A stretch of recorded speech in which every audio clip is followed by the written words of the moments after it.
Om Sairam. Welcome to channel salt and pepper 2020. இது வரைக்கும் நம்ம சேனலை சப்ஸ்கிரைப் பண்ணாதவங்க சப்ஸ்கிரைப் பண்ணுங்கள். இன்றைக்கி நம்ம சிக்கன் பிரியாணி செய்கிறது எப்படின்னு பார்க்கலாம். ஃபஸ்ட்டு பாருங்கள், நான் ஒரு 1/2 kg சிக்கன் எடுத்து நல்லா மஞ்சள் போட்டு நல்லா க்ளீனாக வாஷ் பண்ணி வச்சுருக்கேன். இதை வந்துட்டு நம்ம பிரியாணி செய்யறதுக்கு முன்னாடி கொஞ்ச நேரம் இதை நம்ம அப்படியே நல்லா மிக்ஸ் பண்ணிவிட்டு ஊற வச்சிடலாம். இதுக்கு கொஞ்சமாக உப்பு ஆட் பண்ணிக்கோங்க. கொஞ்சமாக உப்பு ஆட் பண்ணிக்கோங்க. நம்ம அப்புறமாவும் இதுக்கு ஜிஞ்சர் கார்லிக் பேஸ்ட் ஆட் பண்ணுவோம். ஆனாலும் இப்போ ஒரு 1/4 ஸ்பூன் அளவுக்கு ரெண்டுத்தையும் சேர்த்து ஜிஞ்சர் கார்லிக் பேஸ்ட்டு ஒரு 1/4 ஸ்பூன் அளவுக்கு இதை ஆட் பண்ணிக்கோங்க. அப்புறமா அதில் தனி மிளகாய் தூள் ஒரு 1/2 ஸ்பூன் ஆட் பண்ணிக்கலாம். தனி மிளகாய் தூள், கரம் மசாலா ஒரு 1/2 ஸ்பூன் போட்டுட்டு இதில் நம்ம தயிர் ஆட் பண்ணிக்கோங்க.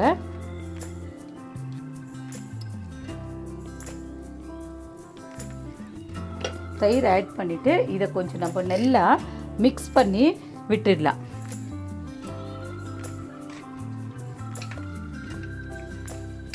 நான் ஏற்கனவே இது நல்லா மஞ்சள் போட்டு வாஷ் பண்ணி வச்சுருக்கிறேன். இருந்தாலும் இப்போ நம்ம ஒரு 1/4 ஸ்பூன், சின்ன ஒரு ஸ்பூனில் பாருங்கள், ஒரு இவ்வளோண்டு இது மஞ்சள் ஆட் பண்ணியிருக்கிறேன். இதெல்லாம் நல்லா நம்ம மிக்ஸ் பண்ணி வச்சிட்டோம்னா நம்ம பிரியாணிக்கு எல்லாம் கட் பண்ணி எல்லாம் ரெடி பண்ணுறதுக்குள்ளே இது நல்லா நம்மளுக்கு மேரினேட் ஆகிடும். அந்த பீசஸில் ஒரு வாட்டிக்கு நம்மளுக்கு நல்லா அந்த மசாலாஸ் எல்லாம் உரைச்சிருக்காது, அந்த டேஸ்ட்டு இதுவாக இருக்கும். அதனால் இந்த மாதிரி நம்ம மேரினேட் பண்ணி வச்சிட்டோம்னா இதில் நல்லா அந்த டேஸ்ட் நம்மளுக்கு அப்சர்வ் ஆகி நல்லா வரும். பாருங்கள், இது நான் இப்போது இதுக்கு தேவையானதெல்லாம் மிக்ஸ் பண்ணி வச்சுட்டேன். நம்ம இன்றைக்கி குக்கரில் தான் பிரியாணி செய்ய போகிறோம். ஏன்னா எனக்கு கொஞ்சம் குவான்டிட்டி எடுத்திருக்கேன். ஸோ குக்கர்லேயே செஞ்சோம்னா ரொம்ப ஈஸியாக வந்துடும். அதனால் குக்கரில் செய்யப்படுறேன். இது பாருங்கள், இப்போ நான் இதை க்ளோஸ் பண்ணி வச்சிடுறேன். அதுக்காரி சிக்கனை மேரினேட் பண்ணி வச்சுருக்குறோம். இப்போ நம்ம பிரியாணி செய்கிறதுக்கு பண்ணலாம். ஃபஸ்ட்டு நம்ம இப்போ குக்கரில் தான் செய்ய போகிறோம் இல்லைங்களா. அதுக்கு நம்ம ஒரு குக்கர் வச்சுட்டு அதில் கொஞ்சமாக எண்ணெய் 2 ஸ்பூன்ஸு எண்ணெய் ஆட் பண்ணியிருக்கிறோம். சிக்கன் வந்துட்டு ஃபஸ்ட்டு நம்ம அது மேரினேட் பண்ணதை ஆட் பண்ணிவிட்டு அதை பாயில் பண்ணி நம்ம எடுத்துக்க போகிறோம். அப்புறமா தான் நம்ம பிரியாணிக்கு அதெல்லாம் மசாலாஸ் எல்லாம் போட்டு பிரியாணி குக் பண்ண போகிறோம். இப்போ ஒரு சிக்கன் போட்டு அது நல்லா நம்மளுக்கு கொஞ்சம் பாருங்கள் நல்லா மிக்ஸ் பண்ணி கொடுங்க. மிக்ஸ் பண்ணவும் சிக்கனில் கூட நம்மளுக்கு அந்த ஒரு தண்ணி விடும். அது விட்டு அது கொஞ்சம் நல்லா இப்போ மேரினேட் பண்ணது எல்லாமே அதில் அந்த உப்பு, அந்த தயிருடைய அந்த கொஞ்சம் லைட்டான அந்த புளிப்புது அதெல்லாமே அதில் அப்சர்வ் ஆச்சுன்னா அது நம்மளுக்கு அந்த பிரியாணியோட ரைஸோடு சாப்பிட்றப்போ நல்ல ஒரு டேஸ்ட்டாக இருக்கும் அந்த பீசஸ் கூட. அதனால இதை நம்ம நல்லா கொஞ்சம் பாயில் பண்ணி வச்சுக்கலாம். நல்லா இது மாதிரி மிக்ஸ் பண்ணிவிடுங்க. மிக்ஸ் பண்ணிவிட்டு நம்ம இப்போ ஒரு பிளேட் போட்டு ஒரு 5 மினிட்ஸு இல்லைன்னா ஒரு 7 மினிட்ஸ் அளவுக்கு அது ஒரு ஆஃப் பாயிலாக பண்ணிடு. பாருங்கள், நம்ம சிக்கன் வச்சு ஒரு 5 மினிட்ஸ் ஆயிடுச்சு. வா, அதில் இருக்கிற அந்த மசாலாஸ் எல்லாம் அதில் நல்லா அப்சர்வ் ஆகிருக்குது. ஒரு ஆஃப் பாயில்டு பாதி தான் இது. பாருங்கள், கட் பண்ண அப்படி இதாகுது பாருங்கள், அந்த அளவுக்கு பாதி இதாக இருக்குது. ஓகே, நம்ம என்ன குக்கர்லேயே ஒரே விசிலில் தான் வச்சு சாதம் செய்ய போகிறோம். ஸோ அதனால் இப்போ இதை வந்துட்டு நம்ம வேறு பாத்திரத்தில் ஷிஃப்ட் பண்ணிவிட்டு இதே பாத்திரத்தில் நம்ம இப்போ பிரியாணிக்கு தாளிச்சிக்கலாம். இந்த மாதிரி செஞ்சோம்னா இந்த பீசஸ் நம்மளுக்கு அப்படியே கிடைக்கும், பிரியாணியில் குழஞ்சி போகாது. நம்ம அதே குக்கர் தான் வச்சுருக்கோம். இப்போ அதுக்கு எண்ணெய் ஆட் பண்ணிக்கோங்க. பிரியாணிக்கு கொஞ்சம் எண்ணெய் நிறைய ஆட் பண்ணிக்கோங்க. எண்ணெய் சூடான உடனே அதில் பட்டை போட்டுக்கோங்க, கிராம்பு, அப்புறமா சோம்பு ஒரு 1 ஸ்பூன் போட்டுக்கோங்க. அப்புறமா பிரிஞ்சி இலையும் அதுலேயே போட்டுக்கோங்க. இதெல்லாம் நல்லா நம்மளுக்கு ஃப்ரை ஆகட்டும்.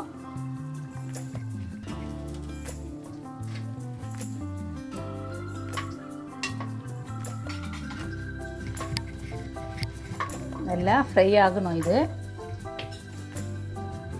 ஒரு 2-3 பச்சை மிளகாவை நீட் வாக்கில் கட் பண்ணி போட்டுக்கோங்க. ஏன்னா பிரியாணிக்கு இந்த ஸ்மெல்லு, பச்சை மிளகாவுடைய ஸ்மெல்லு, அந்த ஃப்ளேவர் அதில் நல்லா இருக்கும்.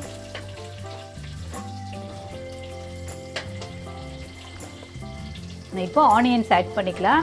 ஒரு பாருங்கள், பெரிய ஆனியனு ஒரு 3 ஆனியனை நல்லா நீட்டாக கட் பண்ணி வச்சுருக்கேன். ஏன்னா பிரியாணிக்கு இந்த ஆனியன்ஸ் ரொம்ப இம்பார்ட்டண்ட்டு. நல்லா இது கோல்டனாக நம்மளுக்கு ஃப்ரை ஆகட்டும்.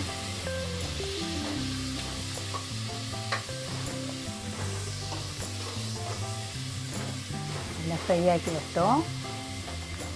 நல்லா அந்த நல்லா இது கொஞ்சம் ஃப்ரை ஆகணும் நம்மளுக்கு. இப்போ அது ஃப்ரை ஆகிறதுக்காக சால்ட்டு கொஞ்சமாக போட்டுக்கோங்க. நம்ம ஏற்கனவே சிக்கன்லேயே கொஞ்சம் சால்ட்டு போட்டிருக்கோம். ஸோ எப்படியோ நம்ம ரைஸ்க்கு வாட்டர் வைக்கிறப்ப கொஞ்சம் டேஸ்ட் பார்ப்போம் இல்லைங்களா. ஸோ ஓகே, இது நல்லா கோல்டன் கலராக நம்மளுக்கு நல்லா அந்த ப்ரௌனிஷ் அண்ட் கோல்டனாக நல்லா ஃப்ரை ஆகட்டும்.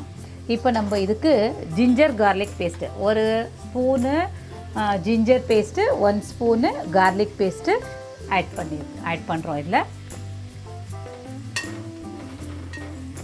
அதுவும் சேர்த்து நல்லா நம்ம ஃப்ரை பண்ணிக்கோங்க. நல்லா ஃப்ரை ஆகி வந்துட்டுருக்குது பாருங்க. நல்லா அந்த ஸ்மெல்லும் நல்லா இருக்குது. இது வதங்குறப்பவே நம்மளுக்கு அந்த ஸ்மெல்லு நல்லா தெரியுது. இப்போது நம்ம பொடியை கட் பண்ணி வச்சுட்டுருக்கிற புதினா கொஞ்சம் ஆட் பண்ணிக்கோங்க. கொஞ்சம் எடுத்து வச்சுருங்க, கொஞ்சம் ஆட் பண்ணிக்கோங்க. கொஞ்சம் அப்புறமா மேலே தேவைப்படும் நம்மளுக்கு. இப்போ கொஞ்சம் அது புதினாவும் போட்டு அதுலேயே நல்லா இருக்குங்க. சில பேருக்கு அது சாப்பிட்றப்போ டிஸ்டர்பன்ஸாக வருதுன்னா நீங்கள் நல்லா அதை ருப்பிட்டு கூட மசிட்டு கூட அதை நல்லா அந்த பேஸ்ட் மாதிரி கூட அதை ஆட் பண்ணிக்கலாம். இப்போ நம்ம ஒரு 2 tomatoes big size tomato cut பண்ணி வச்சுருக்கிறேன். அதுவும் அதில் ஆட் பண்ணிக்கோங்க. ஆட் பண்ணினா எல்லாத்தையும் நல்லா மிக்ஸ் பண்ணி வதக்கிக்கோங்க. நல்லா ஃப்ரை ஆகட்டும். நல்லா ஃப்ரை ஆயிடுச்சு. இப்போ நம்ம பாயில் பண்ணி எடுத்து வச்சுருந்தோம் இல்லைங்களா, அந்த சிக்கனை வந்துட்டு இதில் நம்ம இப்போ ஆட் பண்ணிக்கலாம். பாருங்கள், சிக்கன் பீசஸ் எவ்வளோ நல்லா வெந்திருக்கு. ஆனால் நம்மளுக்கு பீசஸ் அப்படியே முழுசாக அப்படியே நல்லா தெரியுது பாருங்கள். அதை பண்ணிவிட்டு இப்போது நல்லா இதை மிக்ஸ் பண்ணி விட்டுக்கோங்க.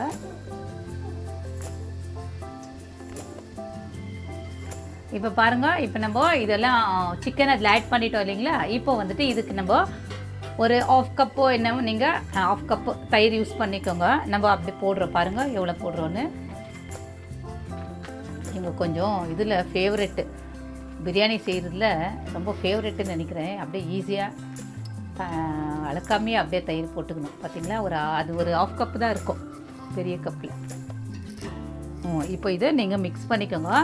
மிக்ஸ் பண்ணிக்கின்னு இதில் இப்போ சால்ட் ஏற்கனவே நம்ம 2 டைம்ஸ் ஆட் பண்ணிகிட்ருக்குறோம். ஸோ இப்போ நீங்கள் சால்ட் எதுவும் ஆட் பண்ணாதீங்கோ. நம்ம கொஞ்சமாக இதுக்கு கலராக வரும் இல்லையா, அதுக்கு கொஞ்சம் காரத்துக்காக சில்லி வெறும் மிளகாய்த்தூள், தனி மிளகாய்த்தூள் இருக்குது இல்லைங்களா, அது ஒரு 1.5 ஸ்பூன் மட்டும் ஆட் பண்ணிக்கோங்க. காரத்துக்கு போதும், இதுவே சரியாக இருக்கும் நம்மளுக்கு. நம்ம வந்துட்டு 1/2 kg தான் சிக்கன் எடுத்துருக்கோம். ஸோ ரைஸும் வந்துட்டு நம்ம 1/2 kg ரைஸ் தான் போட போகிறோம். அதுக்கு இவ்வளோ மசாலாஸு இட் வில் பி பர்ஃபெக்ட்னு நினைக்கிறேன். கலர்ஃபுல்லாக நல்லா தெரியுது. ஓகே, டேஸ்ட்டும் நல்லா வரும். எனக்கு இங்கே அரோமா ரொம்ப நல்லா வாசனை வந்துன்னு இருக்குது. இதுக்கு வந்துட்டு நம்ம இப்போது ஒரு 5 மினிட்ஸ் இதை நம்ம அப்படியே க்ளோஸ் பண்ணி வைக்கலாம். திருப்பி இந்த தயிரெல்லாம் போட்டிருக்கல, திருப்பி அந்த ஒரு மசாலாஸும் அதில் அப்சர்வ் ஆகட்டும்னு அப்படியே க்ளோஸ் பண்ணி ஒரு 5 மினிட்ஸ் குக் பண்ணலாம். 5 மினிட்ஸ் ஆயிடுச்சு நம்ம வச்சுட்டு இப்போ இது திறந்துடலாம். கலரே பாருங்கள் எவ்வளோ நல்லா தெரியுது. ஓகே, நல்லா அப்சர்வ் ஆகிருக்குது அதில் மசாலாஸ் எல்லாம். இப்போ நம்ம இதில் அரிசி ஆட் பண்ணிக்கலாம். நான் பாருங்கள் ஒரு 1/2 kg ரைஸ் எடுத்துருக்குறேன். அதில் வந்துட்டு பாசுமதி ரைஸும் ஜீரா ரைஸும் ரெண்டும் மிக்ஸ் பண்ணிவிட்டு 1/2 kg நல்லா கழுவிட்டு வச்சுன்னு இருக்கிறேன். இப்போ ரைஸு இது மேலே இப்படி ஆட் பண்ணிக்கோங்க.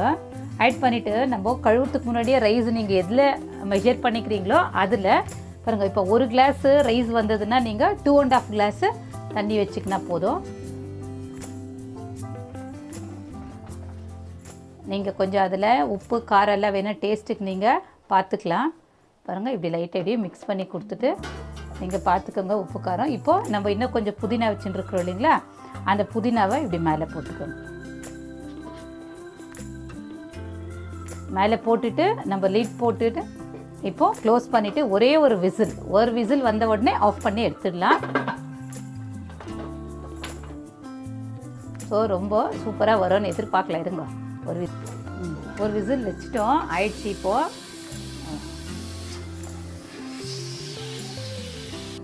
ஆயிடுச்சு, திறந்துடலாம். விசிலெல்லாம் வந்துருச்சு. வா பாருங்கள், சிக்கன் பிரியாணி எவ்வளோ நல்லா வந்திருக்குது. எப்போவுமே நம்ம பிரியாணி மிக்ஸ் பண்ணுறப்போ சைடில் இருந்து முள்ளமாக அதை மிக்ஸ் பண்ணிக்கணும். பீசஸ் கூட நல்லா அப்படியே இருக்குது பாருங்கள். மேலே நல்லா ரைஸு, கீழே பிரியாணி எவ்வளோ நல்லா வந்திருக்குது பாருங்கள். ரொம்ப ஈஸி பிரியாணி குக் பண்ணுறது. நல்லா இந்த பாசுமதி ரைஸை போட்டிருக்கோம். ஜீரா ரைஸுடைய அந்த ஸ்மெல்லு அவ்வளோ நல்லா இருக்குது மனமாக. அது பாருங்கள், ரைஸு பாசுமதி ரைஸு நல்லா பெருசு பெருசாக எவ்வளோ நல்லா தெரியுது பாருங்கள். ஓகே, இப்போ நம்ம இதை நல்லா லைட்டாக மிக்ஸ் பண்ணிக்கோங்க. கீழே மிக்ஸ் பண்ணிவிட்டு இப்போ நம்ம இதை சர்வ் பண்ணிக்கலாம். பாருங்கள், பிரியாணி எவ்வளோ நல்லா வந்திருக்குது பாருங்கள். அந்த சிக்கனும் எவ்வளோ நல்லா ஸ்பூன்லேயே நம்மளுக்கு கட் பண்ணுற அளவுக்கு பாயில் ஆகிருக்குது. பீசஸும் அப்படியே நம்மளுக்கு நல்லா அதில் கிடைக்குது. டேஸ்ட் பண்ணி பாருங்களா. வா வா வா, ஹோட்டல் டேஸ்ட் அப்படியே வந்திருக்குதுங்க. கண்டிப்பாக இதை நீங்கள் ஈஸியாக குக் பண்ணிடலாம். வா, ரொம்ப நல்லா வந்திருக்குது. ஓகே, கண்டிப்பாக இதை நீங்கள் ட்ரை பண்ணுங்கள். ஈஸியாக குக் பண்ணிடலாங்க. சிக்கன் பிரியாணி நீங்கள் வெளியே போய் வாங்கி சாப்பிட்றதே தேவையில்லை. ஈஸியாக குக்கர்லேயே வச்சு கொஞ்சமாக செய்கிறப்ப நம்ம குக்கர்லேயே வச்சு ஈஸியாக குக் பண்ணிடலாம். இதை கண்டிப்பாக நீங்கள் ட்ரை பண்ணுங்கள். கமெண்ட் பாக்ஸில் கமெண்ட் பண்ணுங்கள், லைக் பண்ணுங்கள், உங்கள் ரிலேட்டிவ்ஸ்க்கோ ஃப்ரெண்ட்ஸ்க்கோ ஷேர் பண்ணுங்கள், சப்ஸ்கிரைப் பண்ணுங்கள், பக்கத்தில் இருக்கிற பெல் ஐக்கானை கிளிக் பண்ணுங்கள். தேங்க்யூ.